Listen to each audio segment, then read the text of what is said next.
My name is Michael Shul, and I'm 20 years old. I'm an airplane mechanic with the U.S. Air Force Reserve in Niagara Falls. Basically, we work on the C-130 aircraft. We bring the planes into our hangar, and we'll depanel and do inspections, make sure everything's running properly. And if there's some type of issue, we either try to fix it ourselves or we bring in a specialist to try and fix the problem. And then we'll tow the aircraft out and make sure it's good to go. Do you ever want to deploy eventually? Yes, I do. Especially not being active duty, I feel like it's my duty as an airman to go out and serve. And not only that, but it means a lot going over there, and I'd rather be firsthand doing what I can to keep the people I know safe than relying on other people. I know I'm at least doing my part. So I understand you do mixed martial arts, is that correct? Yes, I train at Ascension Martial Arts in Williamsville, New York.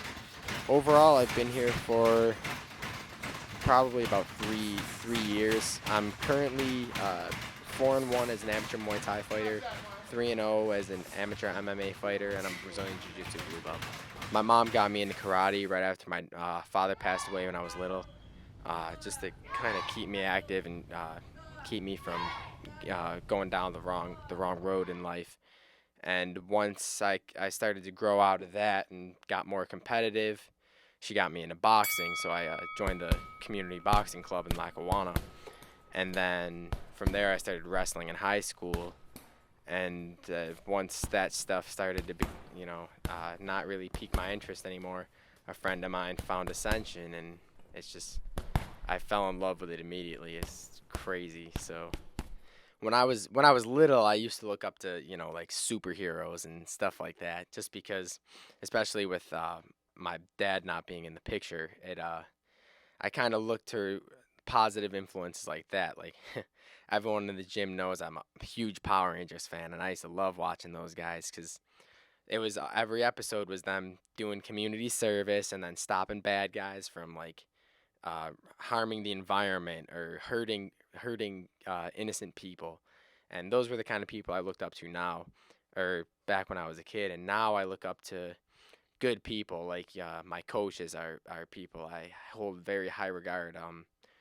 And my grandpa, he's someone too that's just always been there to keep me on my toes. And every time I do something that's not so good, he's there to say, "What are you doing? What's wrong with you? Didn't I raise you better than that?" So my grandpa and my mom, who obviously was the parent that raised me my whole life, I definitely, she's been there. And my second family at the gym, I owe them a lot to.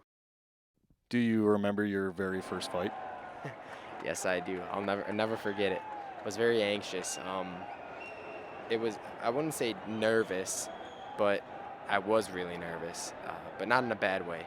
It's not so much like, what if you get hurt? It's, for me personally, I don't want to disappoint. I work very hard. I pride myself in being a very hard worker, and I'm never content with how I perform. So I was very nervous that people very close to me were gonna watch me and not be impressed with how I performed compared to how I trained in the gym. I train with some savages, man, and I'm never afraid of anyone I step into the ring with or step into the cage with as much as I am at some of the really tough guys in the gym. I actually have a title fight next month. The thing that goes through my head the most is that I've got to make sure that I'm working harder than my opponent. There's a lot of things that come into play. It's physically taxing, but a lot of it has to do with mental breakdowns that can happen in a training camp.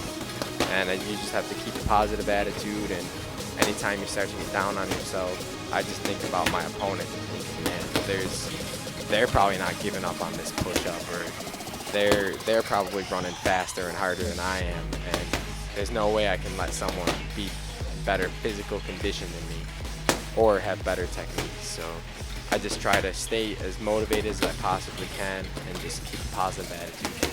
How do you feel about your opponent? My mom always taught me, if you've got nothing nice to say, don't say anything. My opponent has a lot of experience as a grappler. He's a Brazilian Jiu-Jitsu brown belt.